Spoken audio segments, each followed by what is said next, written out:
أشرف الأنبياء والمرسلين وعلى آله وصحبه أجمعين. رب اشرح لي صدري ويسر لي أمري واحلل عقدة من لساني يفقهوا قولي. Assalamualaikum warahmatullahi wabarakatuh. Yang saya hormati saudara pengurusi majlis, calon kita Maklum Liza, calon Barisan Nasional Don Batu Kurau. Satu tepukan yang baru untuk beliau. Pimpinan UMNO bagian, pimpinan wanita, pemuda, putri bagian, hadirin hadirat, pegawai keselamatan, semua rakyat Batu Kurau yang saya kasih sekalian. Pertama-tamanya saya ucap jutaan terima kasih di atas undangan pihak Don Batu Kurau yang telah menjemput saya untuk mengupas isu-isu semasa. Hari ini saudara datang panas sebab hari ini saudara yang lawan UMNO dekat sini saudara duit dia berkepul-kepul. Betul? Bukan satu benda yang mudah. Tetapi jangan lupa, memang segala-galanya perlu duit. Tetapi duit bukan penentu sama ada kita akan menang. Saudara, kita baru selesai Hari Raya Deepavali, betul? Tapi kali ini Hari Raya ini pilihan raya jauh lebih besar, jauh lebih menguntungkan rakyat. Kerana ada setengah-setengah yang menjadi calon pilihan raya, tuan-tuan, mereka akan tabur macam-macam. Kalau kita Barisan Nasional nak lawan mereka dengan duit, saudara, nescaya kita tak terlawan. Kerana dalam tempoh darurat, kerana dalam tempoh mereka boleh meluluskan apa saja ketika negara diisytiharkan darurat. Sudah pastilah tuan-tuan 600 bilion yang telah dibelanjakan yang kita tak tahu ke mana perginya, namun banyak diberikan secara direct nego kepada kroni-kroni mereka. Sudah pasti membuatkan mereka hari ini jauh lebih bersedia dari segi kewangan berbanding dengan kita. Kalau kita lihat dalam perjalanan saya ke sini pun saya tengok poster-poster mereka, bendera-bendera mereka jauh lebih hebat. Ramai juga orang kita Kalong yang berungut, kenapa duit tak sampai. Saya nak beritahu tuan-tuan, saudara, memang kita tak terlawan dengan mereka dari segi sudut kewangan. Memang kita ada banyak kelemahan. Lebih-lebih lagi hari ini saudara, toke-toke besar banyak berpaut kepada Pakatan Harapan. Mereka mengharapkan Pakatan Harapan boleh kembali memerintah, khususnya di Negeri Perak ini. Kita pun tahu apa kelebihan bila DAP menguasai Perak. Ingat lagi tak tuan-tuan? Bila kita undi kita tuan-tuan berbelah bagi, orang Melayu banyak pangkah UMNO, orang Melayu banyak pangkah PM. Tetapi bila yang bukan Melayu pada ketika itu mengambil keputusan untuk mengundi sahabat-sahabat daripada Pakatan Harapan ataupun PCR, kita lihat ketika Nizam daripada PAS menyertai Pakatan Harapan, dulu dipanggil macam-macam panggilan. Ada yang panggil Barisan Alternatif, ada yang panggil apa lagi, Pakatan Rakyat. Mereka berubah-ubah. Tetapi tuan-tuan, bila mereka memerintah negeri Perak, majoriti ahli Dewan Undangan Negeri yang diangkat merupakan pemimpin-pemimpin DAP. Walaupun Menteri Besarnya Nizar Jamaluddin orang Melayu, orang Islam, tetapi apa saja permintaan daripada DAP, permintaan ngeh dan ngah, mereka tak boleh nak halang tuan-tuan. Akhirnya apa yang berlaku, kita lihat tak pernah pun seumur hidup British bila tinggalkan kita tuan-tuan, British bagi tanah tol pada orang Melayu pun selama 99 tahun saja. Betul tak betul? Tetapi bila mereka ada kuasa, Nizar pun tidak dapat menghalang tanah tol diberikan kepada orang-orang di AP yang meminta selama 999 tahun. Kalau kita nak lihat benda ni berlaku lagi sekali, pangkahlah selain daripada Barisan Nasional. Namun kalau kita nak pastikan benda ini tidak berulang kembali, pastikan kita di peringkat Dewan Undangan Negeri Kuala Kerau ini kita pangkah calon BN, calon Dancing Maklum Liza kita. Boleh? Saudara yang saya kasih sekalian, di sini bukan hanya ada calon daripada DUN, kita juga ada calon daripada Parlimen. Saya bangga kerana calon Barisan Nasional di sini adalah orang yang saya kagumi. Anak muda bernama Syafiq. Anak muda ni masih bersih, masih belum tercemar. Inilah antara barisan 85% anak-anak muda golongan profesional yang berpendidikan tinggi yang ditawarkan oleh Barisan Nasional untuk disulami dengan orang-orang lama yang berpengalaman untuk membentuk sebuah kerajaan yang kukuh selepas pilihan raya umum yang ke-15. Tuan-tuan, memang betul calon yang beliau tentang memang heavyweight, sangat heavyweight tuan-tuan. Malah kalau kita lihat rakan-rakan pasukan keselamatan pun mereka pun berketuakan ahli parlimen tuan-tuan. Namun satu benda yang saya nak ingatkan, ahli parlimen tuan-tuan dulu dia menang di parlimen ini atas tiket Barisan Nasional atau Perikatan Nasional. Dia menang atas tiket Barisan Nasional, betul tak betul? Kenapa dia menang? Kerana dia mendapat sokongan, dokongan tuan-tuan. Betul tak? Namun amat sedih saudara. Saya faham. Saya tahu setiap orang yang meninggalkan UMNO ini saudara ada macam-macam ini semua. Dalam tempoh kita kalah 2018 baru kita kenal yang mana kaca, yang mana permata. Sebelum ini pemimpin UMNO tidak pernah diuji sebegini dahsyat tuan-tuan. Tetapi selepas kita kalah pada tahun 2018, kita lihat apa yang berlaku. Pakatan Harapan memerintah, mereka menggunakan bukan setakat Badan Pencegahan Rasuah ataupun Suruhanjaya Pencegahan Rasuah. Mereka menggunakan lembaga hasil dalam negeri.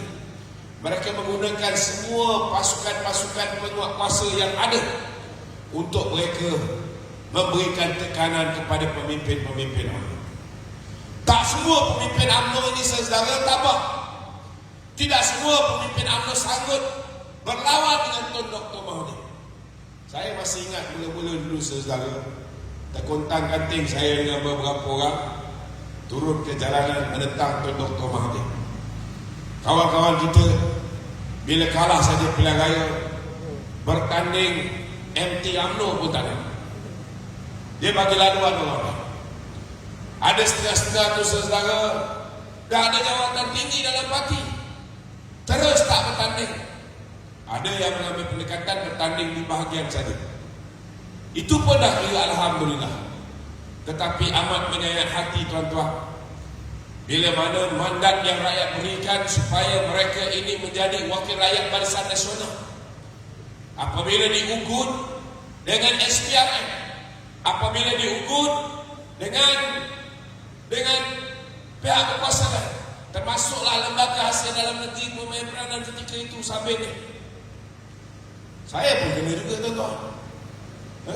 Saudara, tetapi saudara, ramai yang tidak tahan dengan ujian ini. Mereka telah melompat parti. Dan amat menyedihkan tuan-tuan, daripada 16 orang yang telah meninggalkan UMNO, salah seorang daripadanya ialah ahli parlimen tuan-tuan. Amat menyedihkan. Kita faham anak beliau juga disiasat. Kita faham, kita bukan tak tahu. Kita faham. Kita tahu juga bila keadaan sudah menjadi semakin baik untuk Barisan Nasional, Beliau juga cuba untuk kembali bersama dengan kita. Cuma rezeki tak ada. Ada di antara pemimpin kita yang masih marah dengan beliau. Tak apalah, mungkin akan datang. Kalau lepas Syafiq menang di Larut ini, mungkin selepas itu kita boleh pertimbangkan siapa nak kembali bersama kita. Kita jangan ada rasa terlalu inklusif, tuan-tuan. Untuk kita menang, saudara, untuk UMNO menjadi kuat, orang yang dulu bersama dengan kita, tinggalkan kita kena berlapang dada untuk terima dia balik. Orang sini marah, memang kata tak payah, tuan-tuan. Ada setengah-setengahnya, tuan-tuan.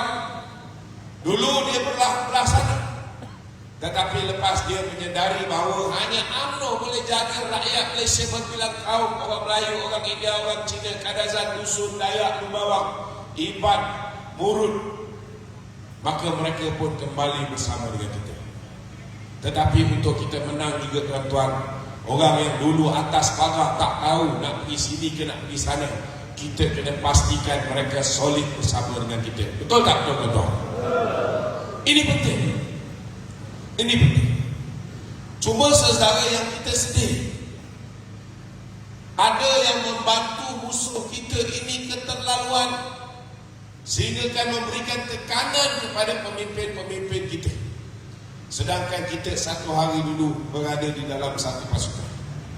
Sedangkan kita satu hari dulu, tuan-tuan, berada di dalam satu tim, sama-sama menentang musuh-musuh kita. Tetapi hari ini, saudara, kita lihat ada yang memainkan peranan utama dalam memastikan Barisan Nasional tewas dalam pilihan raya kali ini.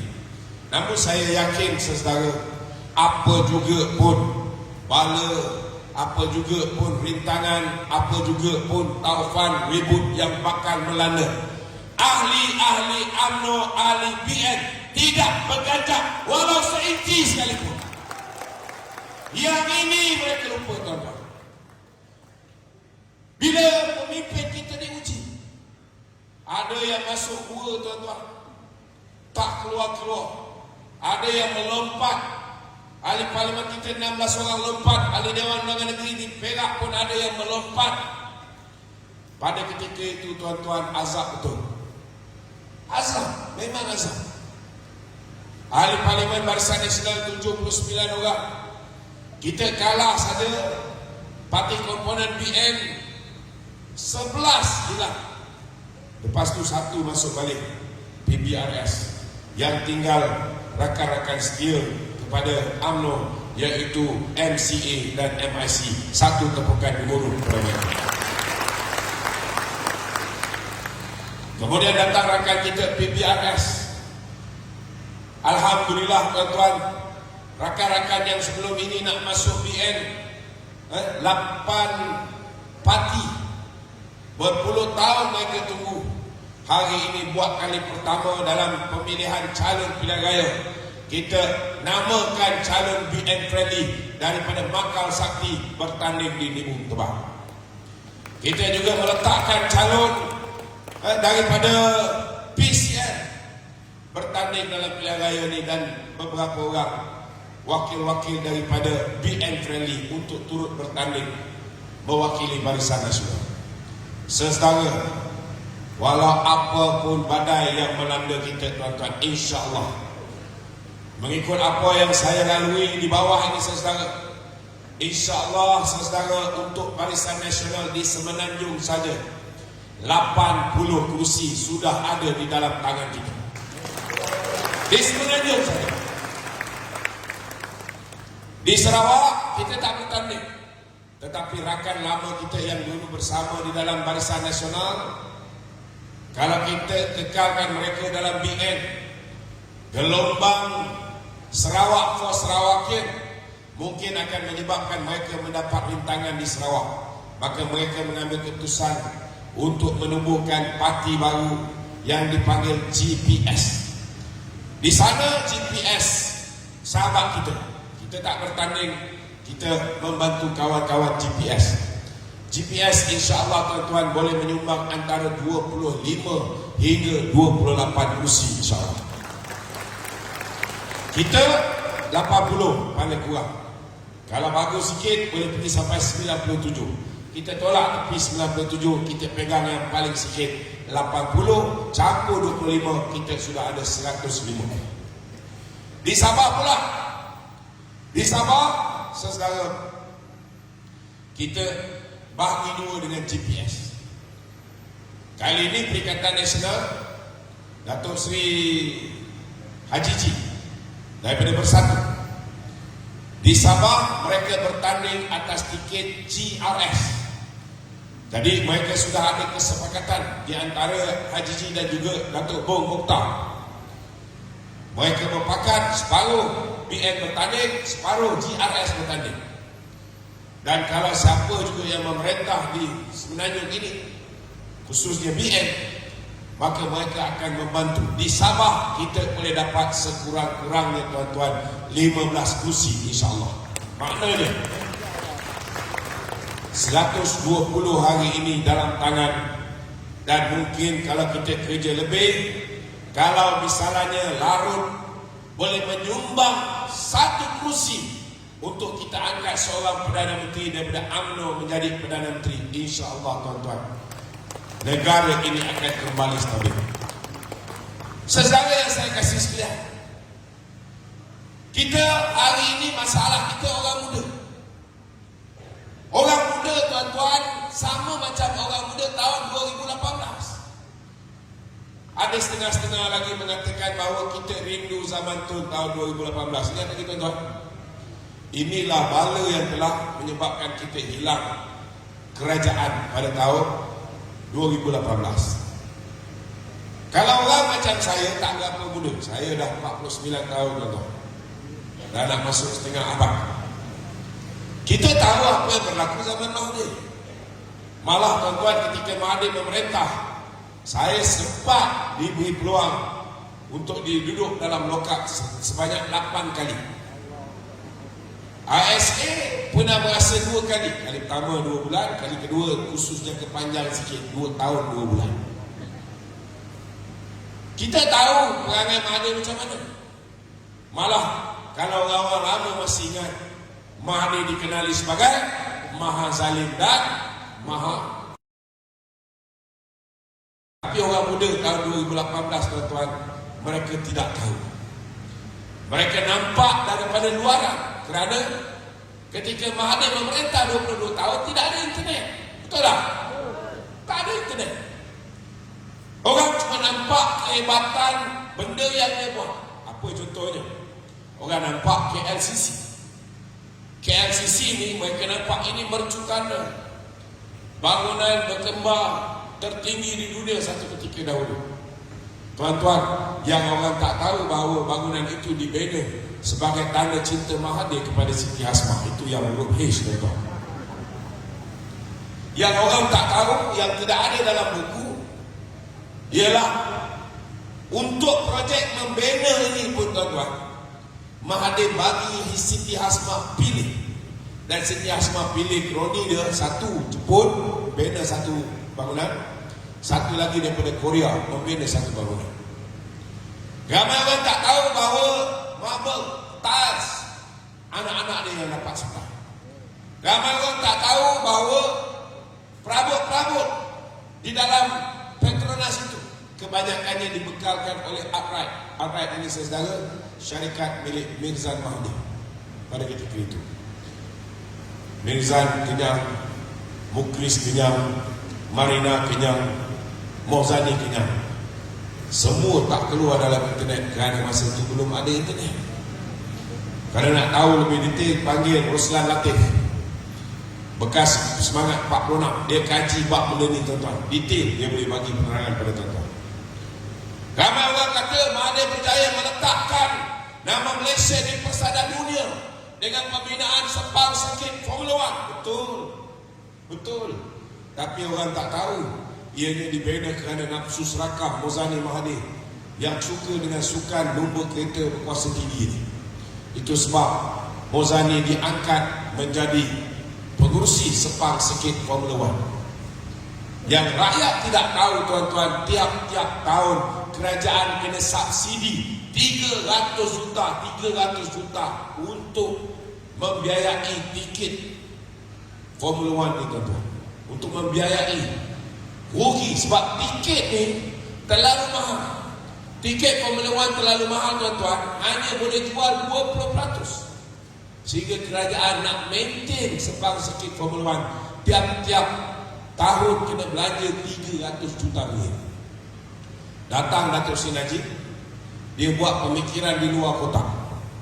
Takkan tiap-tiap tahun kita nak tanggung hobi anak Mahathir ni dengan membiayai 300 juta ringgit. Betul tak tuan-tuan?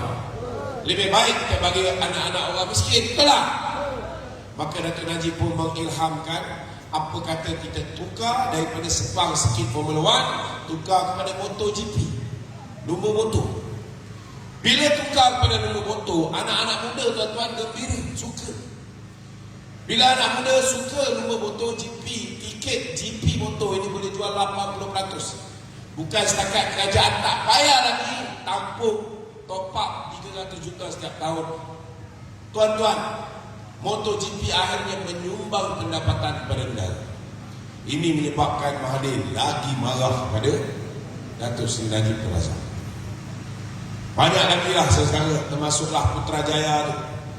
Ramai tak tahu bahawa hanya seorang di kontraktor Bumi Putra yang dapat projek di Putrajaya untuk membina masjid besi, iaitu Ahmad Zaki Resources. Yang lain semua kroni-kroni toke-toke dia tuan-tuan. Masa tu tidak ada internet. Tetapi bila dia fitnah kita, dia kata Datuk Seri Najib merompak, mencuri, menyamun duit 1MDB. Fitnah ni berjaya tuan-tuan. Mereka pun mengangkat Mahathir menjadi Perdana Menteri. Saudara, saya menjangkakan saya perlu lawan dia 2 tahun baru dia boleh tombak. Rupa-rupanya tuan-tuan, baru 6 bulan orang dah membenci Tun Dr. Mahathir. Betul tak tuan-tuan? Sebab senjata yang sebelum ini digunakan media sosial, akhirnya tuan-tuan menjadi senjata makan tuan. Segala kepincangan yang dia buat semua keluar. Dia berkuasa saja, saudara. Apa dia buat 2-3 hari selepas tu, terus anak dia dapat projek Opcom dapat projek fiber optik di TM.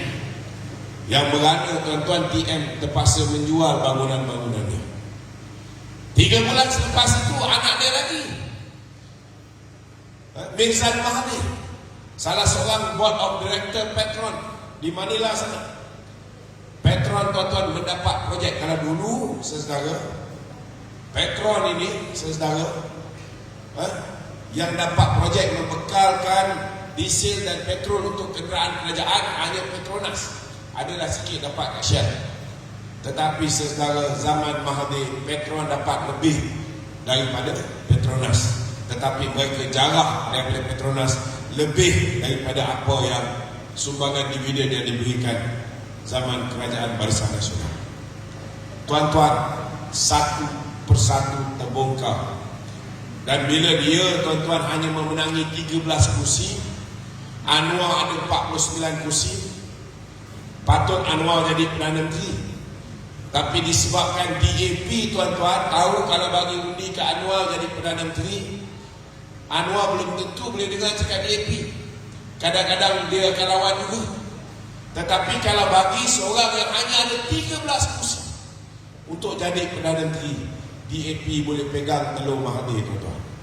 Itu sebab sepanjang tempoh lebih kurang 22 bulan mereka memerintah tuan-tuan, Mahathir terpaksa ikut telunjuk DAP.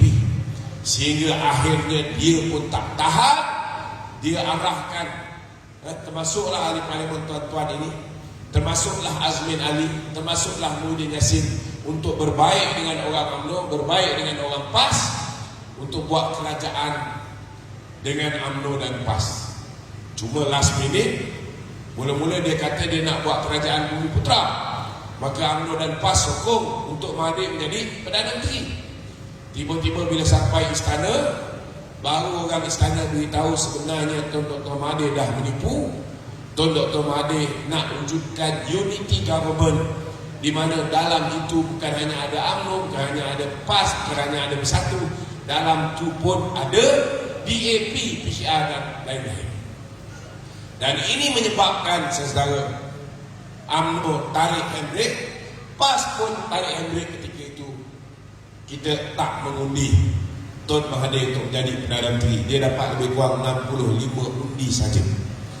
Jadi pada ketika itu tidak ada seorang pun yang dapat jadi Perdana Menteri selepas 222 orang ahli parlimen dipanggil dan ditanya dua soalan. Pertama, nak ubah parlimen atau nak lantik Perdana Menteri baru?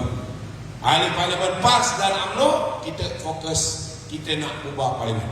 Tapi tak dapat. Sebab COVID baru nak start ketika itu. Tak ada seorang pun. Soalan kedua, siapa yang kamu nak angkat dari Perdana Menteri? Tak ada seorang pun yang cukup 112 kursi.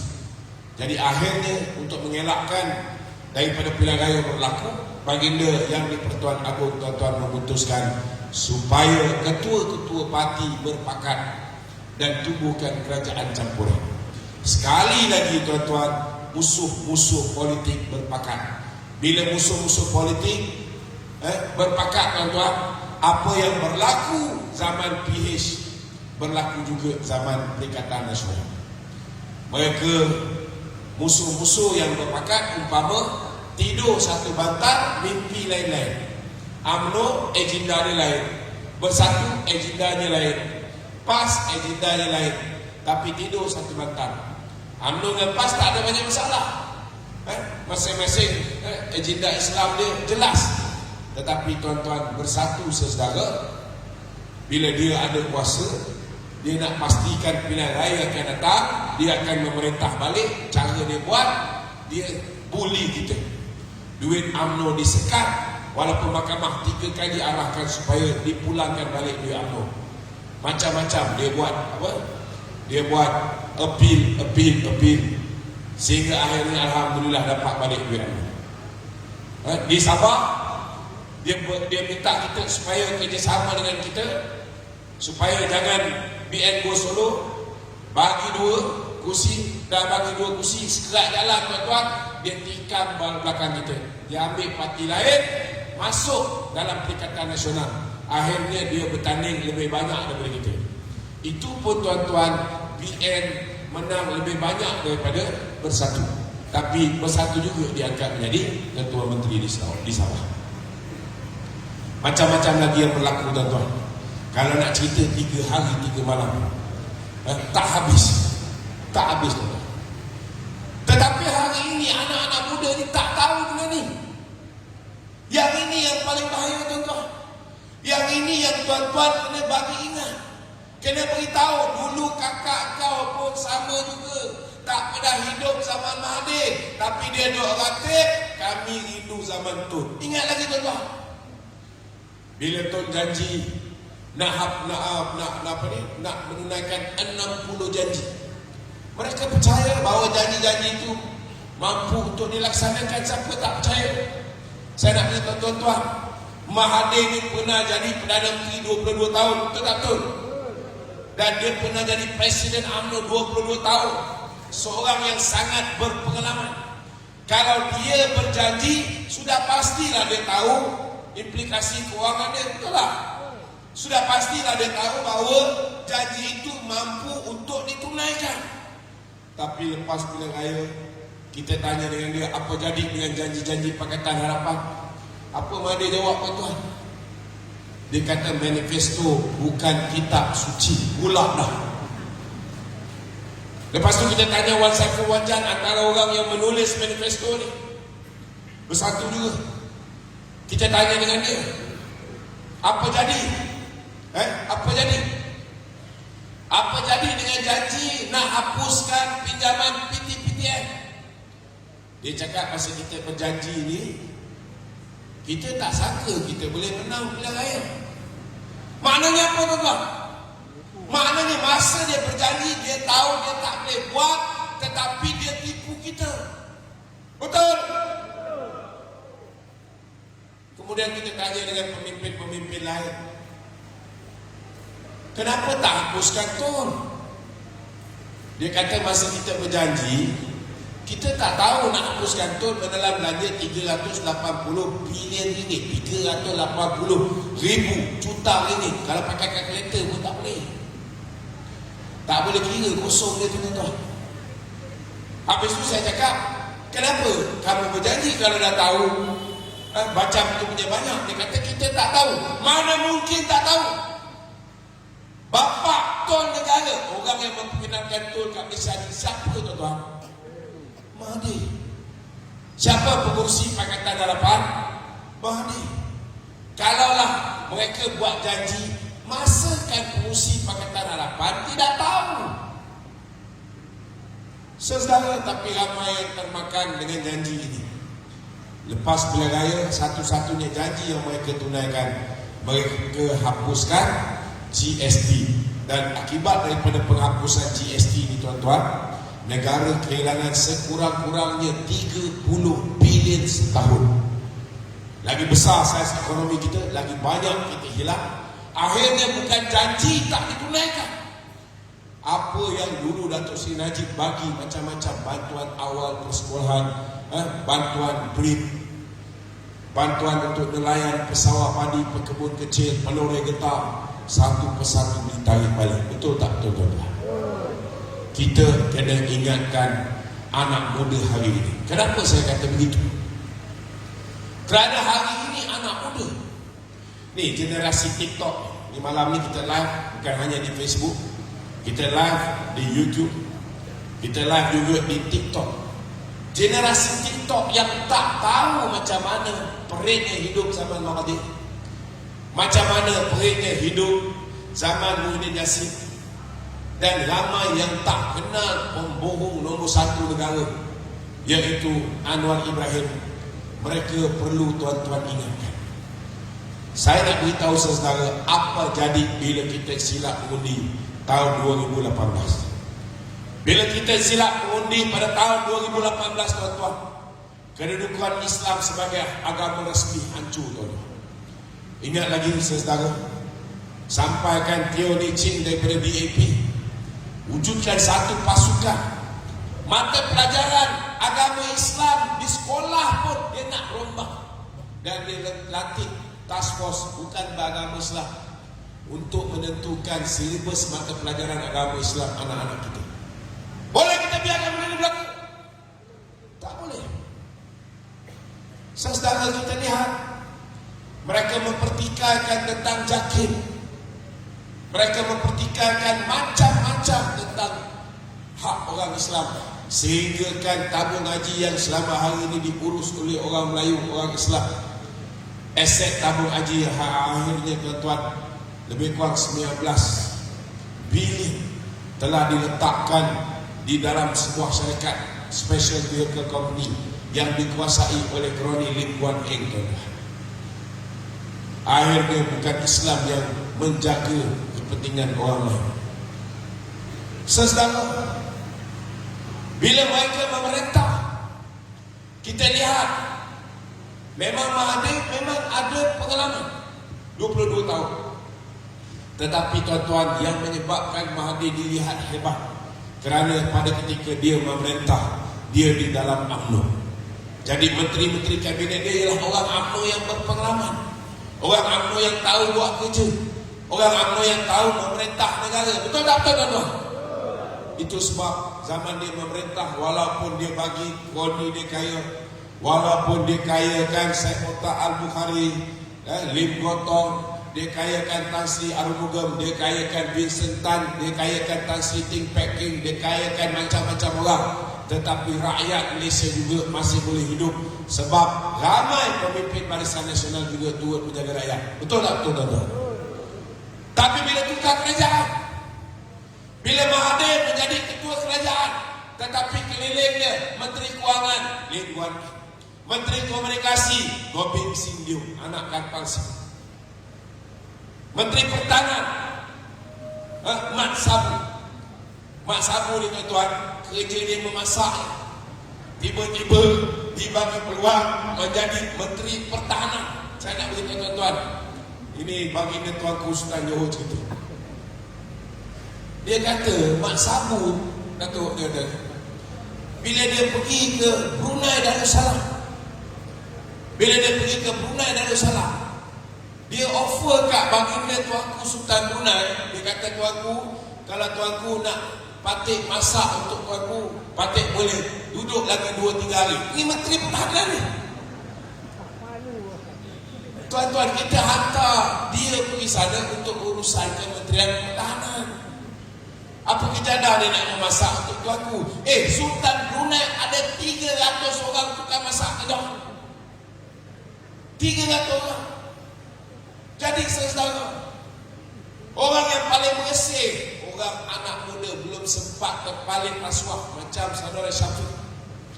Bersih, tiba-tiba diangkat menjadi wakil rakyat dan Tuan Mahathir lantik dia jadi Menteri Belia dan Sukan. Disebabkan tuan-tuan, kita nak sangat kerajaan yang bersih, akhirnya dalam usia muda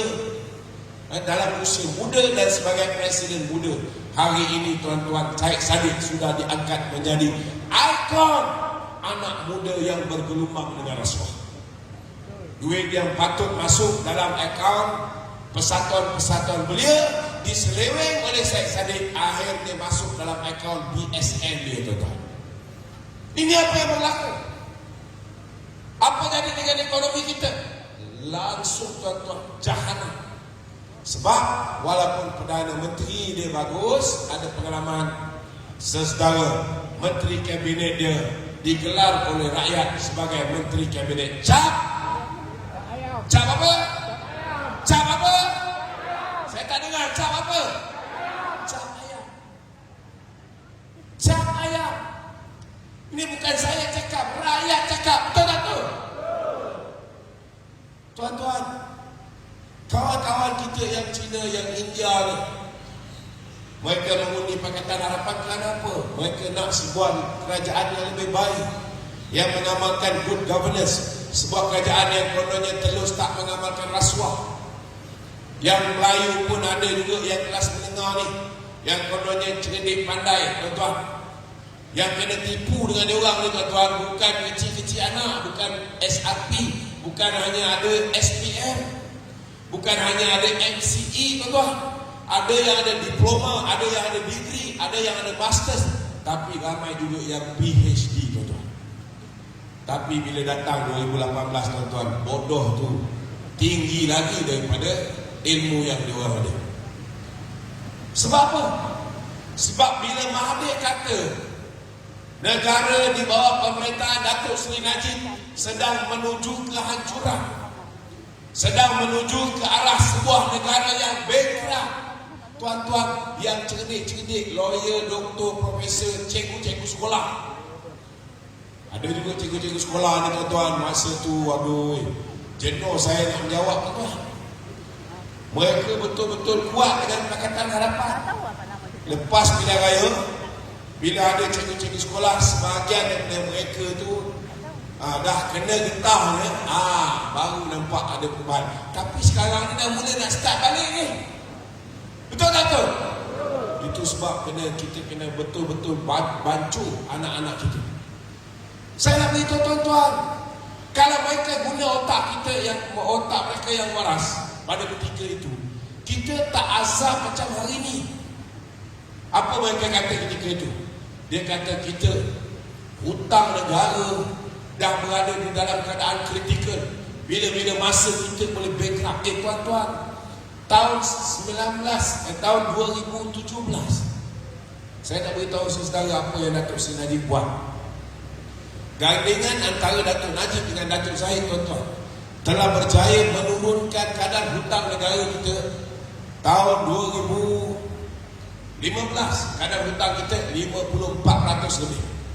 Tahun 2016 kita berjaya turunkan menjadi 52% lebih. Tahun 2017 hanya tinggal, tuan-tuan, 50.8% ataupun 686 bilion ringgit. 2018 sebelum kita kalah tu suku pertama, tuan-tuan. Pada ketika itu, saudara, hutang negara cuma tinggal 48% berbanding GDP. Sangat sihat. Bila hutang negara turun, hutang negara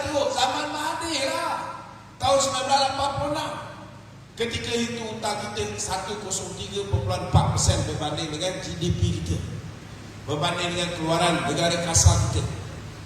Masa itu kita tak bankrupt.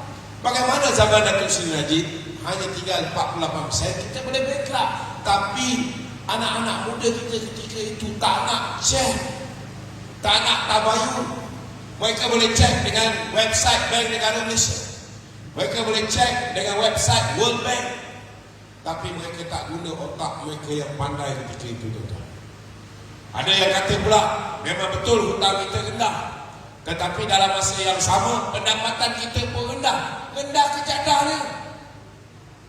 2017, tuan-tuan, pendapatan kita dari segi pertumbuhan ekonomi Malaysia, Malaysia nombor 3 paling tinggi di dunia dari segi pertumbuhan ekonomi, tuan-tuan. Nombor 1 Filipina, nombor 2 negeri China. Filipina 6.9, negeri China 6.7. Malaysia, tuan-tuan, nombor 3 5.9%. Saya nak beritahu tuan-tuan, suku ketiga tahun ini, saudara, pertumbuhan ekonomi Malaysia selepas kita ambil alih daripada Muhyiddin Yassin ni, kita punya Pak Long ataupun Datuk Seri Ismail Sabri baru je jadi Perdana Menteri, kita buka sektor ekonomi seluas-luas ni. Tuan-tuan, pertumbuhan ekonomi Malaysia hari ini nombor 1 paling tinggi di dunia, tuan-tuan. Hari ini 14.2%. Memanglah tak boleh nak bangga sangat. Sebab apa? Sebab pertumbuhan suku ketiga tahun ini meningkat 14.2%. Kalau dibandingkan zaman Muhyiddin tahun lepas, bulan Julai, bulan Ogos, bulan September baru Datuk Seri Ismail Sabri ambil alih. Disebabkan dia tutup pintu ekonomi, habis jahanam. Tuan-tuan tahu berapa pertumbuhan ekonomi zaman Muhyiddin jadi Perdana Menteri suku ketiga tahun lepas? Negatif 4.5%, tuan. Nampak tak bezanya, saudara? Beza sungguh. Itu baru kerajaan campuran yang dikepalai oleh pemimpin daripada UMNO. Cuba tuan-tuan bayangkan kalau lepas ni Datuk Seri Ismail Sabri ke siapa pun jadi Perdana Menteri, dia memimpin semua sekali ni orang BM. Kita memerintah secara solo. Tuan-tuan, kita boleh pacu ekonomi negara jauh lebih hebat berbanding dengan negara-negara lain. Betul tak? Betul. Saudara, Datuk Seri Najib dengan Datuk Zahid gandingan ini telah buat macam-macam untuk negara. Foreign direct investment paling tinggi dalam sejarah. Bagi kat Lim Guang Eng dengan Mahathir, tuan-tuan, tanah hancur lebu. Bursa saham Kuala Lumpur paling tinggi dalam sejarah, 1896 mata. Bagi kat Mahathir jatuh bawah 300 mata, tuan-tuan. Bila Muhyiddin ambil alih, saudara, hari ini amat menyedihkan. Bursa saham Kuala Lumpur sejak kita kalah 2018 dah jatuh lebih 500 mata. Yang berana bukan kita, orang-orang biasa yang tak beli saham. Yang berana toke-toke. Yang berana kawan-kawan kita, orang India, orang Cina yang meletakkan duit mereka di bursa saham Kuala Lumpur. Mereka ingat mengangkat Pakatan Harapan. Saudara, mereka ada kerajaan yang lebih baik, ekonomi baik, mereka boleh buat duit dengan lebih banyak. Rupa-rupanya, tuan-tuan, siapa yang ada 100 juta dah tinggal nilai dia berpuluh juta saja. Siapa yang ada hutang 300 juta, hutang dia dah berlipat kali ganda lebih tinggi akibat daripada salah mengundi tahun 2018. Pakatan Harapan tak tahu macam mana nak memerintah. Bila dia tak tahu macam mana nak memerintah, tuan-tuan, nak bayar gaji kaki tangan awam pun dia tak tahu macam mana. Jadi akhirnya apa yang dia buat, tuan-tuan? Mula-mula dia buat kerja pinjam duit. Dia pergi ke Jepun. Dia cuba pinjam duit daripada Jepun. Sampai Jepun, Jepun tanya dengan dia, kamu nak pinjam duit ni, kamu nak bayar balik, kamu ada pendapatan tetap tak? Tak boleh jawab, mana tuan-tuan? Sebab dia baru saja hapuskan GST. GST itu pendapatan tetap, setiap bulan boleh dapat 4 bilion tuan. Yang itu dia hapuskan dulu. Jadi Jepun tak bagi dia pinjam. Last kali apa dia buat? Dia terbitkan Samurai Bond. Dia pergi ke China, dia terbitkan Panda Bond. Nasib baik dia tak buat filem James Bond dia kata. Dia orang tak tahu macam mana nak menjana pendapatan baru. Lagi apa dia buat tuan-tuan? Petronas. Zaman BN, Petronas sumbang setahun 17 bilion saja. Mereka kerah Petronas keluarkan duit lebih banyak. Dahlah projek yang Petronas dapat, bekalkan minyak pada kerajaan, dia pancung bagi pada anak Maldives sebagai besar daripada ni. Kemudian dia jarah duit Petronas. Tahun pertama mereka memerintah, mereka jarah 54 bilion. 54 bilion, 3 kali ganda daripada apa yang BN dulu dapat dividen daripada Petronas. Tak cukup lagi. Apa dia buat? Saudara, dia jual aset. Itu yang dia jual aset tabung haji. Kita tengok dekat Khazanah ni, zaman Datuk Seri Najib ni saudara, dia lipat kali gandakan aset Khazanah. Bila mereka memerintah tuan-tuan, saya ambil contoh satu. IHH, sebuah syarikat yang membekalkan perkhidmatan kesihatan nombor 2 paling besar di dunia. Kita Malaysia pemegang saham majoriti. Yang ini pun dijual saham kepada Mitsui tuan-tuan. Dia jual saham kepada Jepun. Hari ini IHH tuan-tuan pemegang saham terbesar ialah Mitsui Jepun.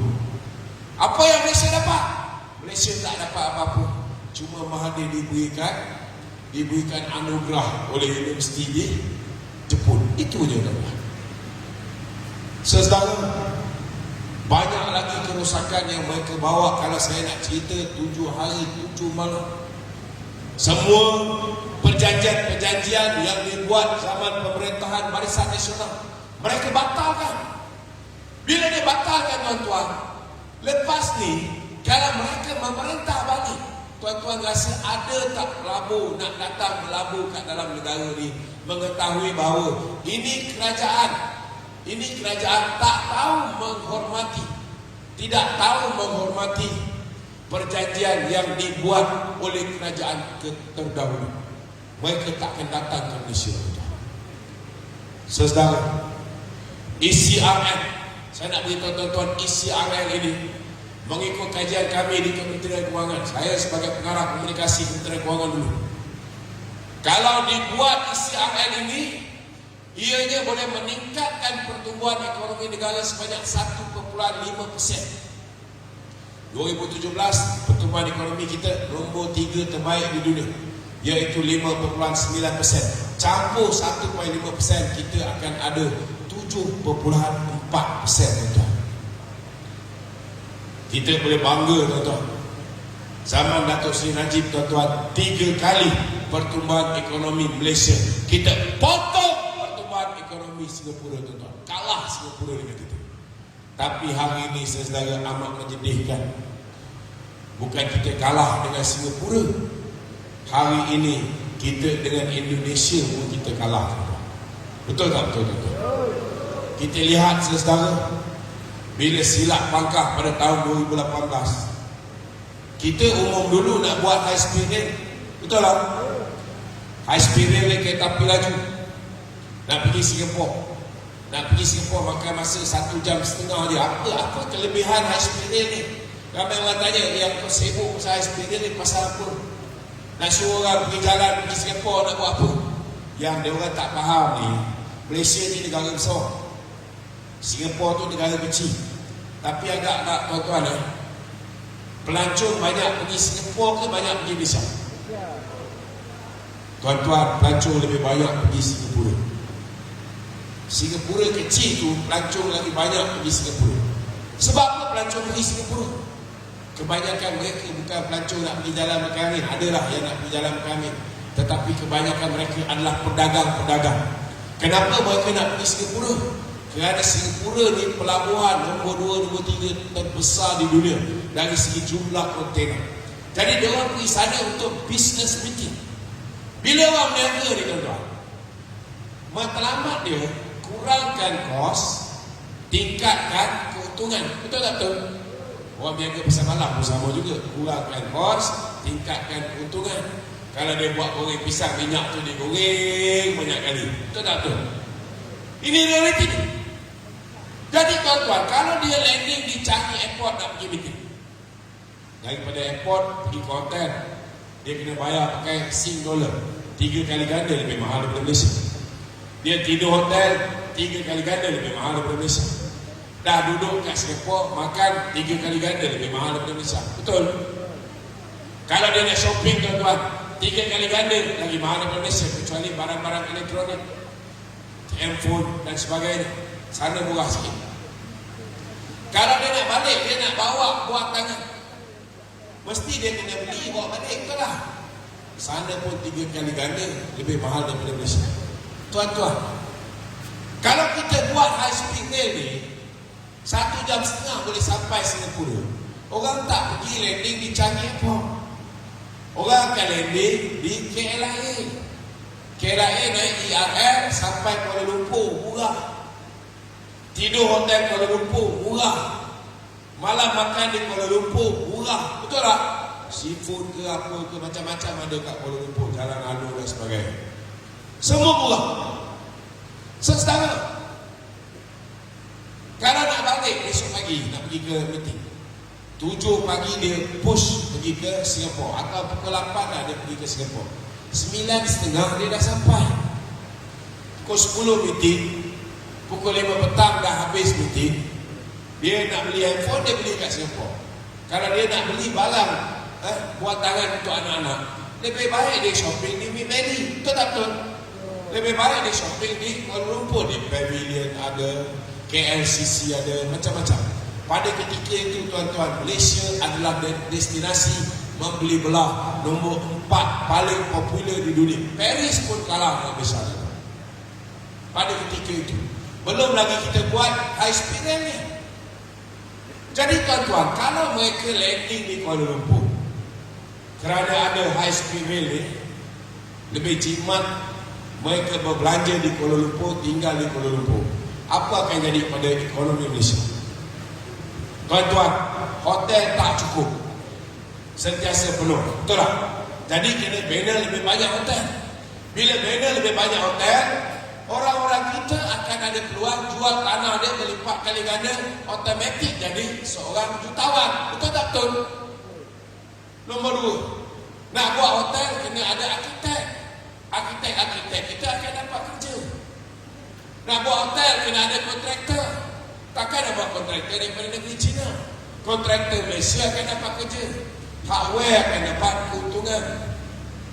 Batu, simen, pasir, semua orang buat duit. Bila dah siap hotel tuan-tuan, kita kena pasang perabot. Kilang-kilang perabot Malaysia akan buat keuntungan. Sesedara, dapur kena isi dengan cooking utensil. Bila kita beli barang cooking utensil buatan tempatan, maka kilang-kilang kita semua boleh buat duit. Dah siap nak bina ni tuan-tuan, dah siap bina, kena ada pekerja. Betul tak betul? Pekerja takkan semua kita nak pakai bangla. Betul tak? Last sekali rakyat Malaysia akan dapat kerja di hotel. Bila perlu ada banyak restoran tak jadi, menjadi tak cukup, akan wujud banyak peluang-peluang untuk bina restoran, industri kecil sederhana. Siapa yang jual kerap tangan, jual wang bulan, jual gasing, jual kain batik, jual sebinih, semua ni akan laku. Dan ini akan membantu tuan-tuan pertumbuhan ekonomi negara. Tapi malangnya tuan-tuan, Pakatan Harapan tak faham benda ni. Dia tak tahu pasal ekonomi. Dia batalkan high speed ni. Dia batalkan ECRL yang boleh menyebabkan bandar-bandar seperti Kuantan, Kuala Terengganu, Kemaman, begitu juga dengan Kota Baru yang sebelum ni orang tak kunjung tuan-tuan. Tetapi bila melalui apa yang dipanggil sebagai One Belt One Road, bila kereta api ECRL ini tuan-tuan lalu di bandar-bandar kecil, maka bandar-bandar kecil ini akan bertukar menjadi bandar besar. Bandar-bandar ini tuan-tuan akan menyebabkan ada banyak peluang pekerjaan anak-anak Kelantan, anak Terengganu, anak Pahang tak payah berhijrah ke Malaysia untuk cari ke Semenanjung, ke Pantai Barat, ke Kuala Lumpur untuk cari kerja, dan kemudian bila hari raya terpaksa ranuk jam berbelas jam baru boleh sampai ke Kota Baru. Betul tak betul tuan-tuan? Ini langsung pemimpin Pakatan Harapan tak nampak. Itu sebab mereka batalkan. Tetapi lama-lama bila mereka sedar tuan-tuan benda ni baik untuk negara, mereka buat balik. Mereka buat balik. Maknanya apa yang diilhamkan oleh Barisan Nasional ialah benda yang baik. Betul tak betul? Mereka dah batalkan ICRL, mereka buat balik. Mereka dah batalkan high speed rail, mereka nak buat balik. Tak sempat nak buat balik, tukar kerajaan Muhyiddin jadi Perdana Menteri. Tuan-tuan, berapa banyak kita kena bayar pampasan kepada Singapura sebab kita batalkan, kita lewatkan pelaksanaan high speed rail ni tuan-tuan. Saudara, bila datang Muhyiddin si lembab ni tuan-tuan, apa jadi tuan-tuan? High speed rail ini dia nak tukar jadi high speed low speed rail. Daripada Singapura pergi ke KLIA high speed rail. Daripada KLIA dia tak nak ada high speed rail. Dia suruh kita pakai ERL sebab dulu ERL ini dibuat oleh YTL kawan dia. Bengong tuan-tuan. Singapura pun tak bersetuju saudara. Itu sebab saya merayu pada tuan-tuan, kita kena pastikan kali ini anak-anak muda yang tak pernah merasa hidup zaman PH, tak pernah merasa hidup zaman PN, budak yang masa tu masih lagi ambil SPM terutama ni, sekarang mereka dah boleh mengundi. Betul tak betul? Mereka tak tahu kebobrokan zaman PH, mereka tak tahu apa yang berlaku zaman PN. Saudara, jadi bila mereka tak tahu, hari ini dah mula tuan-tuan dengar bunyi-bunyi dia kata apa salahnya kita bagi peluang Anwar jadi Perdana Menteri.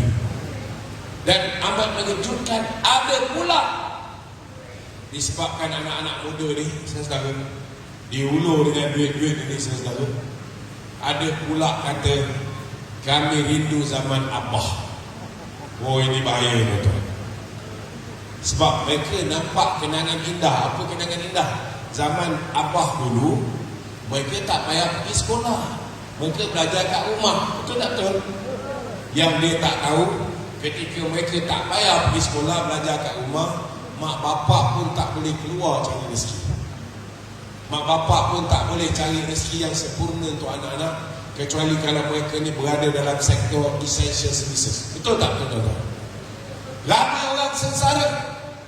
Kejap buka, kejap tutup, kejap PKP, sekejap PKPD, sekejap itu, sekejap ini. Akhirnya ramai jatuh susah. Yang meniaga pasar malam modal hancur lebu, simpanan licin, sehingga rakyat terpaksa merayu kerajaan bagi KWSP. Zaman PN perintah 61 tahun, pernah kita tengok rakyat merayu kepada kerajaan, benarkan kami keluarkan duit kami sendiri? Ada? Tak ada. Dah bagi KWSP yang pertama atas cadangan Datuk Seri Najib. Kita perlukan KWSP yang kedua. Kita minta Muhyiddin untuk keluarkan. Sampai mati tuan-tuan dia tak bagi kita keluarkan air citra. Betul tak betul? Tiba-tiba tukar Perdana Menteri, boleh pula Datuk Seri Ismail Sabri luluskan air citra. Hari ini tuan-tuan dalam manifesto dia boleh janji nak bagi air sinar secara bersasar. Tuan-tuan percaya ke tuan-tuan? Kecil. Berapa kali kita nak kena tipu? Tuan-tuan, ada yang terpaksa pinjam alok, yang mana boleh bayar tak apa, tapi sekejap buka, sekejap tutup kedai ni. Ada yang tak boleh bayar. Bila tak boleh bayar, alok kejar. Mula-mula alok simpan cat merah je kat rumah, betul lah. Bila dah tak boleh bayar, keluarga diugut. Bukan setakat orang yang pinjam diugut. Bila ada setengah-setengah orang yang pinjam duit ni gelabah, tak tahu nak buat apa, akhirnya tuan-tuan dia gantung diri, dia terjun bangunan, dia bunuh diri. Betul tak betul tuan? Zaman pemerintahan BN dulu tak pernah azab macam ni sekali. Itu sebab kalau ada orang kata siapa pun memerintah nasib aku sama. Tuan-tuan, tak betul. Kalau BN perintah, kita tak pernah kurung rakyat. Betul tak betul tuan-tuan?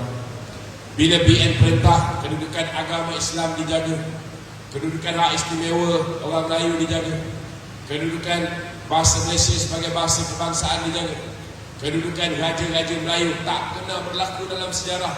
Seorang agung pun lari tuan-tuan tak tahan jadi yang di Pertuan Agong zaman Pakatan Harapan. Saudara, zaman BN orang Melayu, orang India, orang Cina hidup aman damai harmoni. Betul tak betul? Semua boleh cari makan. Betul tak betul? Saudara, itu semua musnah bila salah pangkah pada tahun 2018. Itu sebab saya minta, saya rayu pada tuan-tuan, pastikan ingatkan anak-anak kita. Anak-anak kita ni saudara yang tak tahu zaman Mahathir, tak merasa zaman Pakatan Harapan 22 bulan, tak tahu bahawa Anwar adalah sebahagian daripada kerajaan Pakatan Harapan, tak merasa kehidupan perit ketika Muhyiddin menjadi Perdana Menteri, sanggup lockdown satu negara semata-mata nak elakkan undi tak percaya di Parlimen. Kita kena ingatkan anak kita. Macam mana cara nak ingatkan anak kita? Video live saya pada malam ni, tolong copy link, pergi dekat Lokman Nur Adam Official, copy link ni, post dekat dalam grup warga. Boleh? Boleh? Betul? Post kat grup jiran. Kawasan taman tu kadang-kadang dia ada grup, betul tak? Post dekat grup surau, post dekat grup bekas pelajar sekian-sekian, bekas universiti sekian-sekian. Postlah kat grup kerja dan sebagainya. Kerana kita hanya ada tinggal lebih kurang 5 hari saja lagi tuan-tuan.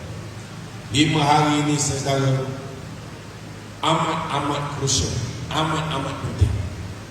Jangan sampai kita kalah sekali lagi tuan-tuan. Memang sampai mati kita tak dapat kerajaan lagi. Bila kita dapat, kita kalah kali ini, mereka akan tambah kerusi di kawasan-kawasan DAP seperti mana yang direncanakan oleh Mahathir dulu. Bila ahli parlimen DAP 42 orang pun kita tak boleh kawal tuan-tuan.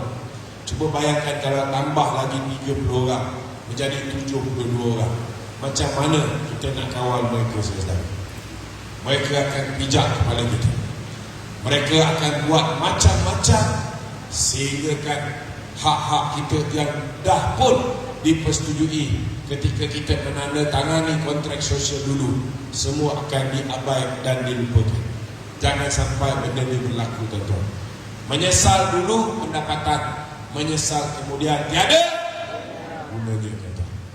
Jadi pastikan, make sure pada tanggal 19 hari bulan November ini, untuk Dun Batu Kurau, kita nak Maklum Liza kita ditabarkan sebagai ahli Dewan Undangan Negeri yang baru. Boleh? Dan di Parlimen lalu kita nak sahabat kita Saudara Syafiq ditabarkan sebagai ahli Parlimen yang baru. Boleh? Betul boleh? Hidup barisan! Hidup barisan! Hidup barisan! Sekian, Assalamualaikum warahmatullahi wabarakatuh.